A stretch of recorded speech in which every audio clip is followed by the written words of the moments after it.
Imagine this. You're walking peacefully, sipping your chai, enjoying a good day, and then someone comes, says something rude, and your whole mood crashes. Just one sentence, just one look, and suddenly you're burning inside. But pause for a second. What if I told you the most powerful response is not a reaction, but a redirection? Friends, in life, people will hurt you. That's not a maybe, it's a certainty. Some do it unintentionally, others, sadly, very intentionally. But how you respond will shape not just your relationships, but your character, your peace, and your future. We live in a world where everyone's racing to give a comeback. Someone shouts, we shout louder. Someone disrespects us, we plan revenge. But the truth is, when someone hurts you, don't react instantly. Just do this. Pause, breathe, and respond consciously. Let me share a little story. A monk once asked his teacher, "How do I know when I've truly grown in wisdom?" The teacher smiled and said, "When someone insults you and you don't feel the need to prove them wrong." Wow, that hit me. Because isn't that what maturity really is? It's not about how sharp your tongue is. It's about how still your heart remains when chaos surrounds you. Life will give you many opportunities to react. But the wise ones, they learn to respond. So next time someone hurts you, before you react, take a pause, breathe, observe, and choose your response. You're not just preserving your peace, you're building your power. Let them throw words, you throw wisdom. Let them bring chaos, you bring calm. Let them try to shake you, you stand still like a mountain. Because when you master your reaction, you master your life. In a world where everything moves fast, messages flying in, tweets flying out, we've gotten used to instant responses. Someone criticizes us, we reply in seconds. Someone hurts our feelings, we send that angry message back. It's like life has become a tennis match. You hit, I hit back harder. But in this rush to react, we often forget to reflect. Think about this. Have you ever sent a text in anger only to regret it 5 minutes later? Or shouted at someone during a fight and felt guilty for days? That's the cost of reacting. Reaction is immediate, it's emotional, it's raw, but more often than that, it's reckless. Reflecting, on the other hand, is where wisdom lies. There's a story of a man who was walking in the forest and got bit by a snake. He screamed in pain, but instead of seeking help or treatment, he chased after the snake in anger, determined to punish it. He ran deeper and deeper into the forest, losing his way, getting more injured, more exhausted, until he collapsed. Now the question is, did the snake cause his downfall? Or was it his reaction to the snake? That's how many of us live. Someone says something to us, a rude comment, a sarcastic jab, or just a look, and we chase after the pain with our reaction. We carry it with us all day, sometimes all week. We go home and tell everyone how hurt we are. We post about it. We replay it in our mind like a movie stuck on loop. But what if instead we just paused and reflected? Imagine someone honks at you aggressively while driving. Now, one option is to scream back, speed up, and let road rage take over. But what does that lead to? Stress, anxiety, maybe even a dangerous accident. But another option is to smile softly, take a deep breath, and think, maybe they're having a bad day, maybe they're rushing to a hospital, Maybe they just lost their job. You don't know their story, but you know yours. And your story is too precious to be ruined by a moment of someone else's instability. Reflection gives you space to see beyond the moment. It allows you to observe your emotions without becoming a prisoner of them. It's like the difference between a spark and a wildfire. The spark is the moment someone says something hurtful. But the wildfire, that's what you create when you pour your reaction onto it.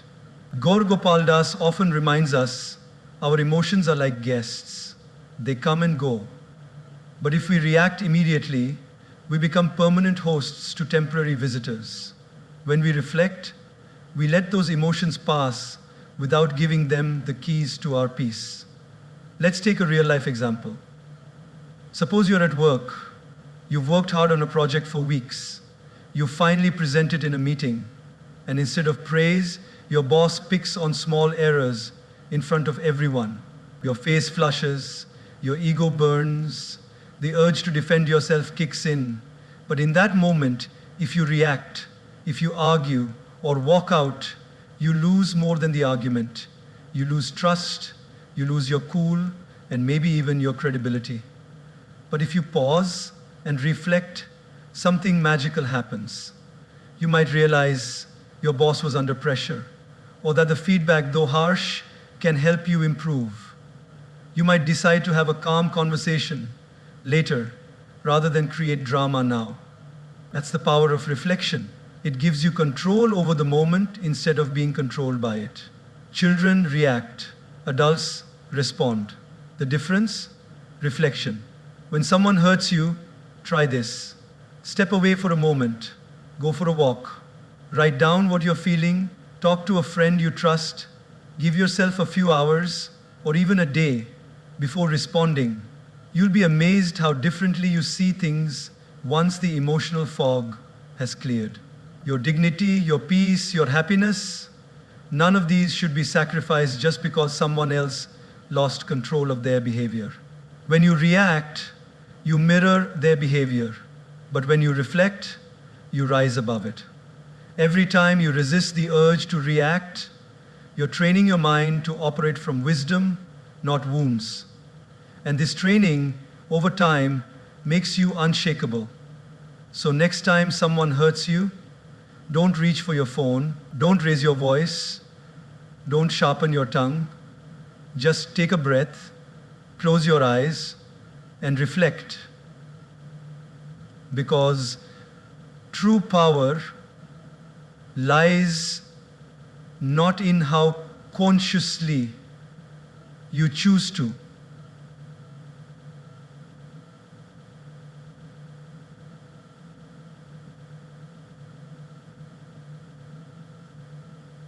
Don't raise your voice. Don't sharpen your tongue. Just take a breath, close your eyes, and reflect. Because true power lies not in how quickly you react to everything, but in how you first take a deep breath. There is a simple wisdom in something we all do every second of our life: breathe. Yet, in moments of stress, anger, or hurt, we forget to do just that. We forget to breathe before we speak. And because of that, we often say things we don't mean, act in ways we later regret, and damage relationships that matter to us. Think about this for a moment. How many times in life have you said something in the heat of the moment, only to wish you could take it back a few minutes later? Maybe you were tired, maybe someone pushed your buttons, or maybe you were just having a rough day. But the words came out, sharp, impulsive, and raw. And just like that, they hurt someone you care about. That's the power of words, spoken without breathing, without thinking. Breathing before speaking is not just about inhaling air. It's about creating space between the trigger and the response. That one breath becomes the difference between reacting from emotion and responding with intention. There's a beautiful story often shared in spiritual circles. A man came to the Buddha, angry and frustrated. He insulted the Buddha with harsh words, trying to provoke a reaction. But the Buddha sat still, calm and silent. After some time, the man asked, "Why don't you respond?" The Buddha gently replied, "If someone offers you a gift and you do not accept it, to whom does the gift belong?" The man replied, "To the one who offered it." The Buddha smiled and said, "In the same way, I do not accept your anger. It remains with you." Now pause and reflect. How was the Buddha able to stay so calm? The answer lies in that silent gap, that pause, that breath, that moment of stillness gave him the clarity to not take on someone else's negativity. And we can do the same. Let's take an everyday example. Imagine you're in a team meeting. You share an idea you're proud of, something you've worked hard on, and a colleague dismisses it instantly, even ridicules it. You feel the sting of embarrassment, the flush of anger rising up your neck. Every cell in your body wants to snap back to prove them wrong. But instead, you take one deep breath, just one, in through your nose, out through your mouth. In that moment, your heart slows, your mind clears, and instead of reacting with anger, you respond with grace. Thank you for your feedback. Would love to hear more about your perspective. Just like that, you've transformed the energy in the room. You've led with wisdom, not ego. This one breath, this pause, becomes your superpower. You see, when we're emotionally charged, our brain operates from the amygdala, the fight or flight center. It's survival mode. That's why we lash out, shut down, or get defensive. But the moment we breathe consciously, we activate the prefrontal cortex, the rational part of the brain. Suddenly, we're not reacting from fear or anger, we're responding with thought and maturity. Gaur Gopal Das often says, if you can control your breath, you can control your life. And it's true. The breath is the bridge between your mind and your emotions. It's the invisible thread that ties your inner world to your outer actions. Let's take another example. Picture a parent who just got home after a long, exhausting day. The house is a mess, the kids are shouting, and one of them spills juice all over the floor. The parent is at the edge of snapping. But they stop. They close their eyes, take a deep breath, and count to 5. Suddenly, they see things differently. They see the laughter of their child, the innocence in the mistake, and instead of yelling, they kneel down, clean the mess, and turn it into a moment of connection. That breath saved the moment. That breath protected the relationship. So often, what we need is not more words, but more space between our words, more silence between our emotions, more breath between our impulses. When someone says something hurtful, before you reply, breathe. When life doesn't go your way, before you complain, breathe. That breath may seem small, even unnecessary, but in reality, it is everything. It gives you time to choose your tone. It gives you space to think. And most importantly, it gives you the power to stay in control of yourself. Words once spoken cannot be unsaid, but words delayed through breath can be transformed. And often, silence says more than speech ever could. So let breathing become your daily practice. Before that meeting, take a breath. Before that tough conversation, take a breath. Before hitting send on that angry text, pause and breathe. You'll be amazed how much peace and power you find in just a few seconds of stillness. Because those who master their breath, master their emotions, and those who master their emotions master their lives. It's one of those statements that sounds simple but holds a deep, transformative truth. Hurt people hurt people. It means that those who inflict pain are often the ones who are silently bleeding inside. When someone lashes out at you, mocks you, ignores you, betrays you, or treats you unfairly, it's natural to take it personally. It's human to feel offended. But the moment we look beyond their behavior and try to understand the pain behind their action, something changes in us. Our heart softens. Our reaction transforms into reflection, and instead of returning pain with more pain, we begin to respond with compassion. Picture this. You walk into a bakery, smile at the cashier, and cheerfully say, "Good morning," but she just glares at you and grumbles, "What do you want?" For a second, your pride kicks in. How rude! Who does she think she is? But then you pause. You wonder, maybe she's going through something. Perhaps she woke up to bad news. Maybe she's struggling financially. Maybe her child is unwell, or she had a fight with someone she loves.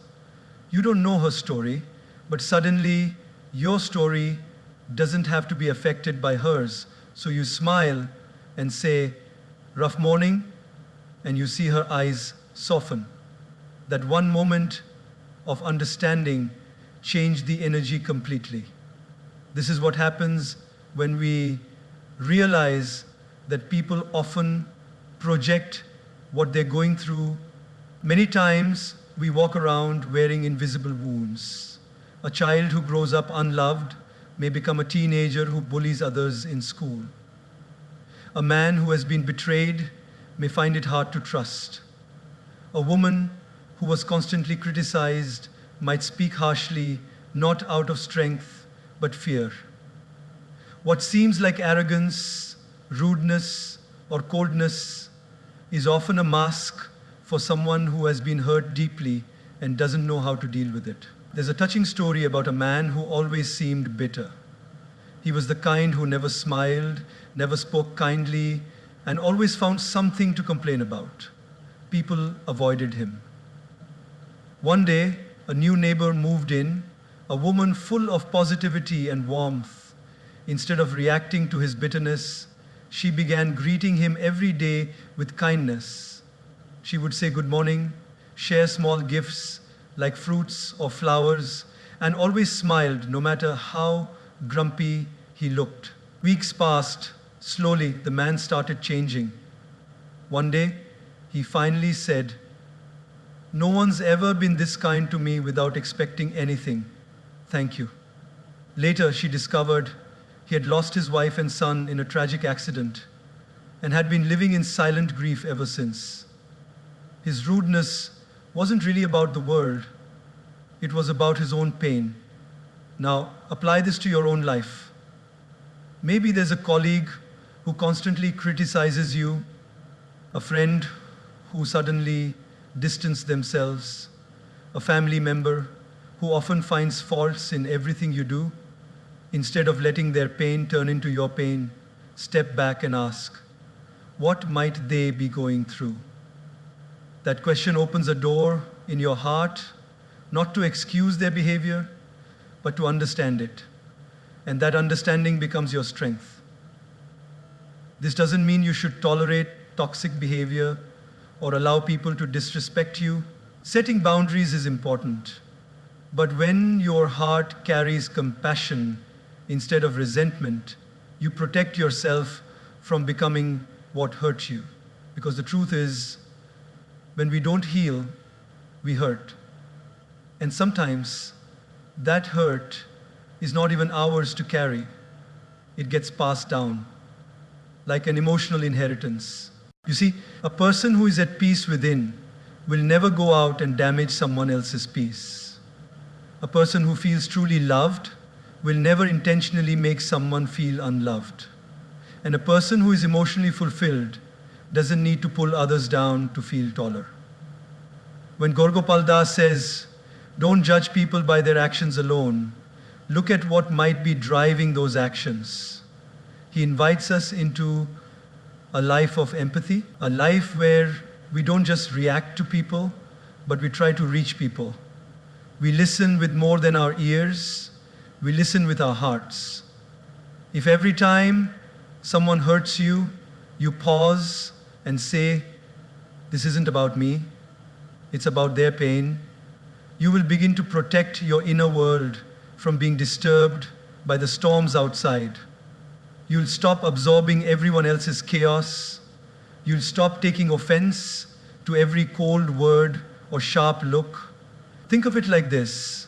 If someone throws dirt at you, you can throw it back, or you can wash it off and walk away clean. The first option leaves both people dirty.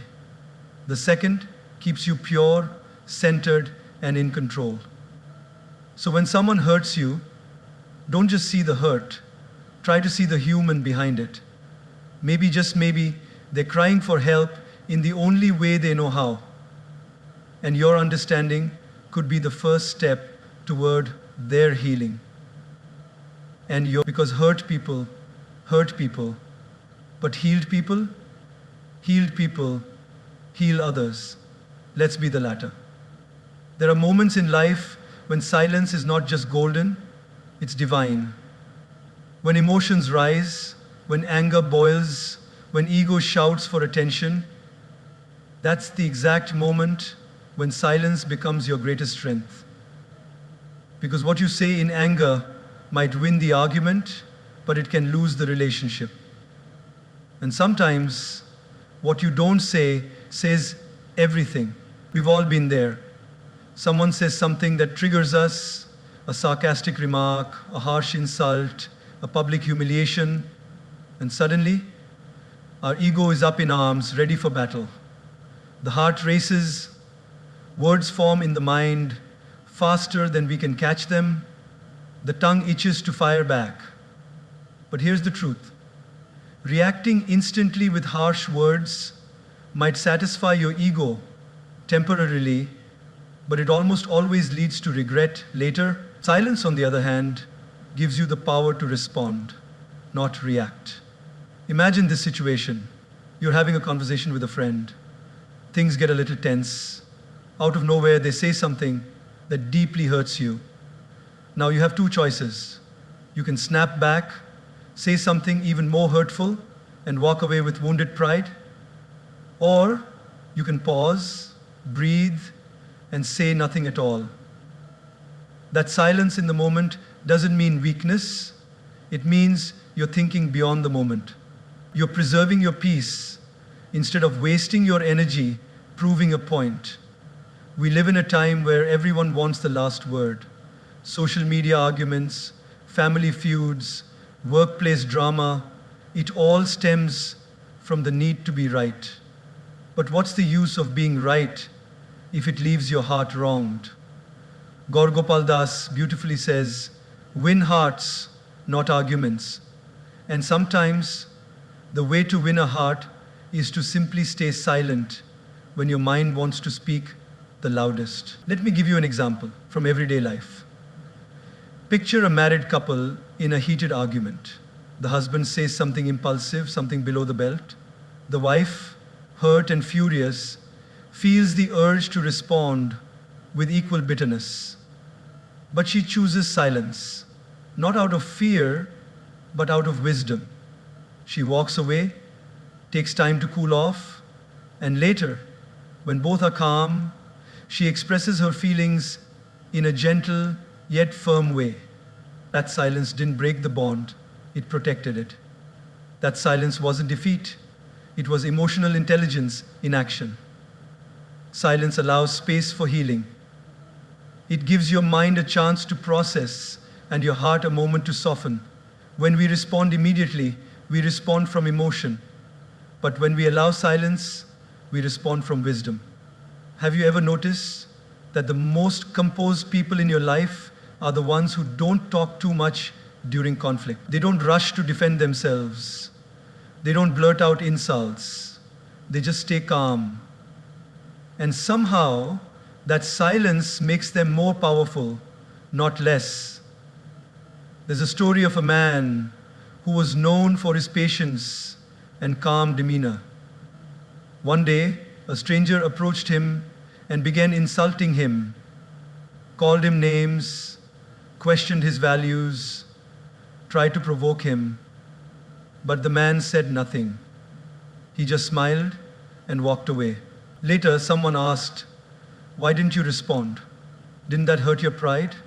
The man replied, "If someone offers you garbage and you don't accept it, where does the garbage stay? With them." That's the beauty of silence. It doesn't mean you're okay with being disrespected. It means you're wise enough to know which battles are worth fighting, and most aren't. You don't need to participate in every drama. You don't need to clap back at every insult. You don't need to lower your vibration just because someone else chose to lower theirs. Think about this. When you light a candle and the wind blows, what do? You protect the flame. You shield it gently. You don't yell at the wind. Your peace, your inner calm is that flame. And when people throw wind at you, criticism, insults, negativity, you don't protect your peace by screaming louder. You protect your peace by screaming louder. You protect it by becoming still, by becoming silent. In silence, we gain clarity. In silence, we hear our true thoughts, not just the noise of the moment. In silence, we connect with something deeper, our higher self, our wisdom, our dignity. So next time someone disrespects you, mocks you, provokes you, remember this.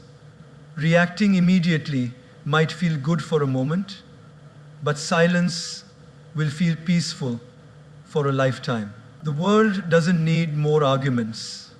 It needs more examples of restraint. And you can be that example.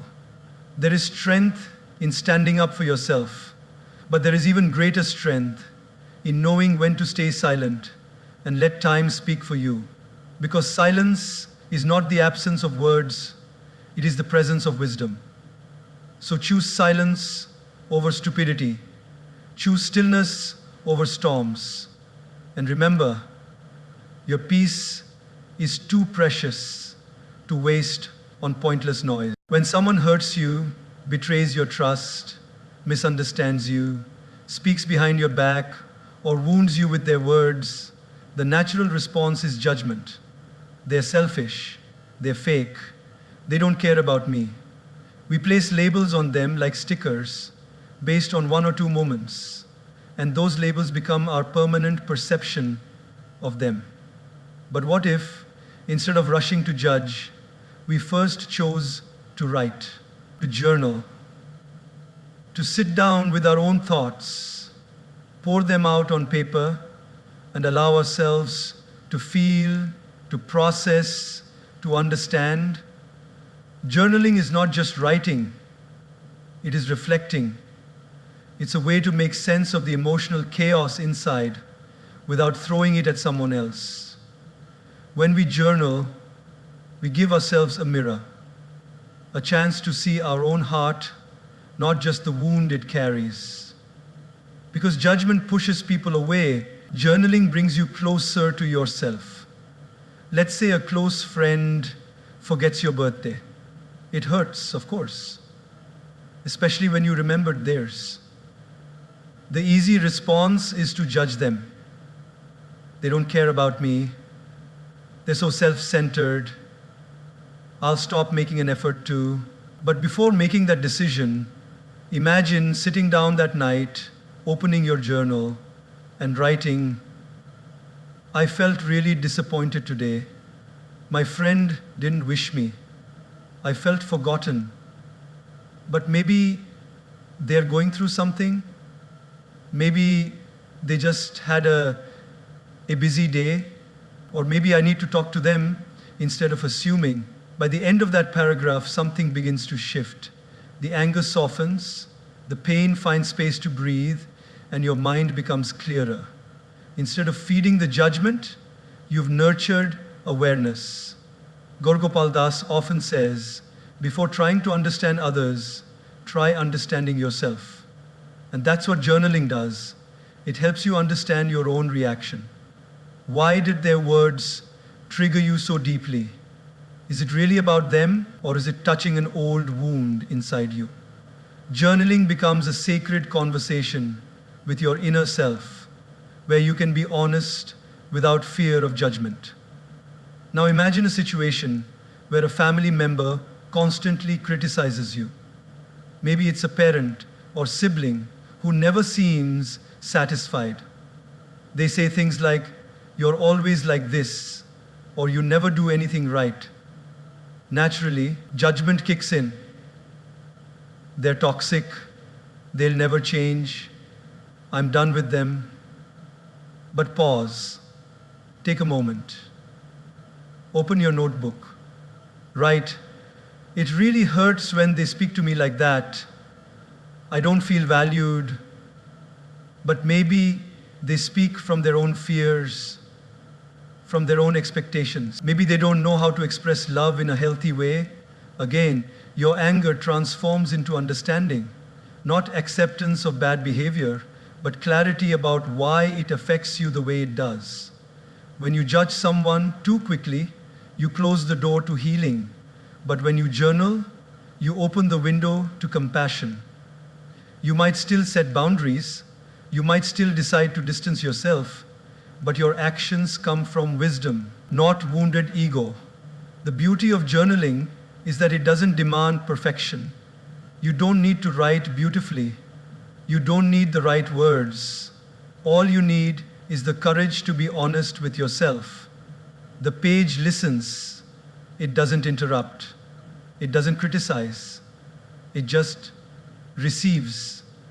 And in that safe space, your pain begins to dissolve. Let's take another daily life example. You're in a relationship and your partner says something that deeply offends you. Maybe they joked about something personal or made a decision without including you. You're fuming. You want to send a long, angry message or give them the silent treatment. But before that, try journaling. What did I feel in that moment? Why did it hurt me so much? Have I communicated this need before? What do I truly want right now? To be right or to be understood? The answers that come through those pages often surprise us. We realize we were projecting or expecting without expressing, or reacting from past pain. Judging is easy. It takes no effort to assume the worst. But journaling, that takes courage. It takes emotional maturity. It takes a willingness to see your own role in the story, not to blame yourself, but to grow through it. And the most powerful thing is, journaling builds emotional memory. As you fill more pages, you begin to see patterns in your life. You start noticing what triggers you, what soothes you, what lessons you keep repeating. Your journal becomes your personal roadmap to inner peace. You begin responding to life, not just reacting to it. In a world where everyone is quick to blame and slow to reflect, choosing to journal makes you different. It makes you wise. It makes you grounded. And it brings you closer to your best self. So the next time someone hurts you, don't rush to label them. Don't rush to cut them off or lash out. Instead, pick up a pen. Sit quietly. Let your heart speak through ink.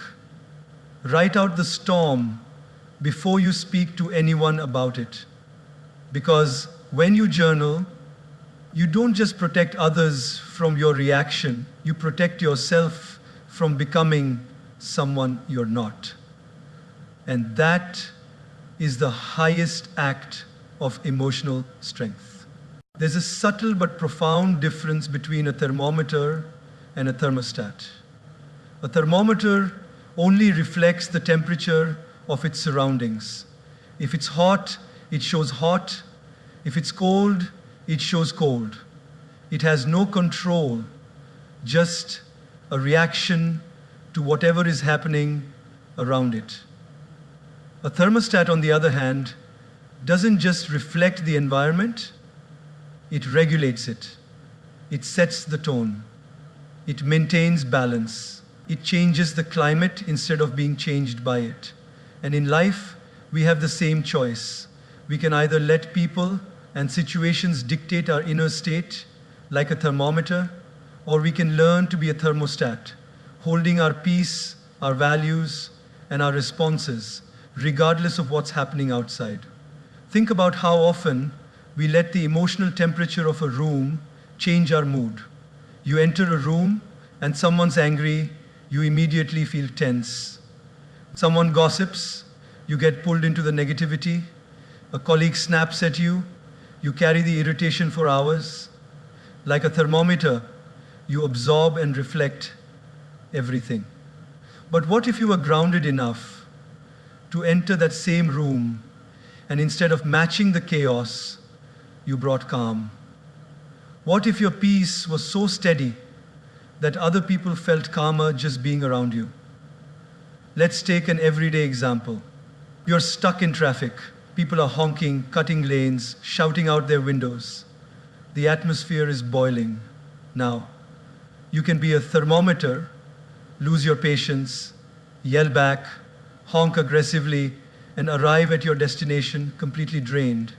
Or you can be a thermostat, breathe deeply, play your favorite music, stay calm, and maybe even smile at someone who looks more stressed than you.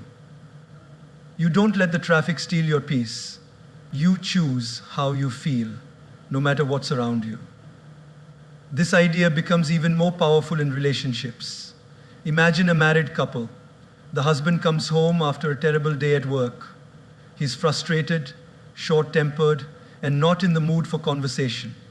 The wife, noticing his mood, feels tempted to mirror it, to get irritated herself or take it personally. But instead, she gently asks, "Rough day?" and offers him a glass of water. That small act of emotional regulation shifts the energy, he softens, they connect. She didn't let his emotional storm pull her in. She became the thermostat that calmed the environment.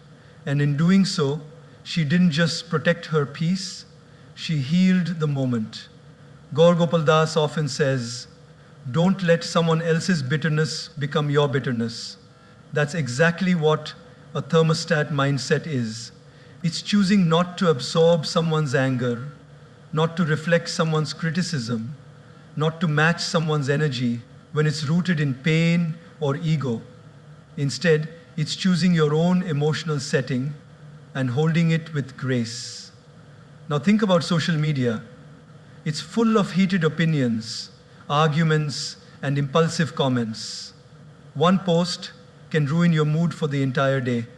Someone disagrees with you, and suddenly you're typing out a paragraph to prove your point.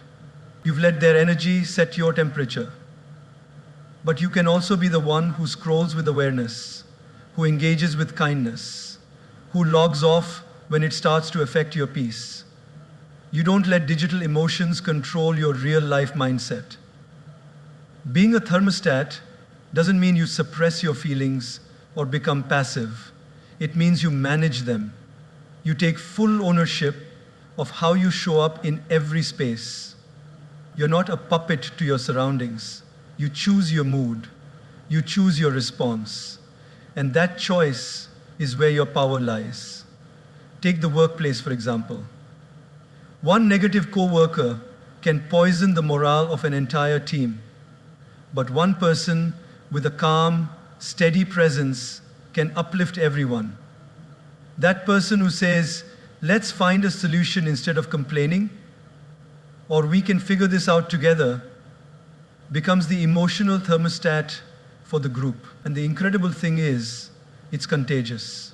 Just like negativity spreads, so does calm, so does kindness, so does clarity. If someone's anger makes you angry, they have control over you. If someone's anxiety makes you anxious, they are controlling your mind. But when you stay rooted, when you breathe, stay mindful, and respond intentionally, You take back that control. You become the one who decides the emotional climate. So ask yourself, who sets the temperature of your life? Is it the rude stranger, the impatient coworker, the inconsiderate friend, or is it you?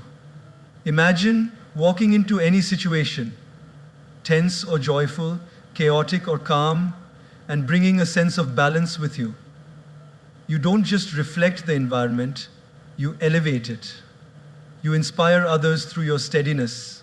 You become the person others lean on, trust, and admire, not because you're perfect, but because you're peaceful. Life will always have storms. People will have moods, situations will be unpredictable, but your inner climate can stay steady. You can walk through fire without getting burned. You can enter chaos and remain still, not because you're numb, but because you've trained your mind to lead, not follow. Be a thermostat, not a thermometer. Be the one who sets the tone, not the one who's set by others. That is how you live with grace, with strength, and with peace that no one can take away.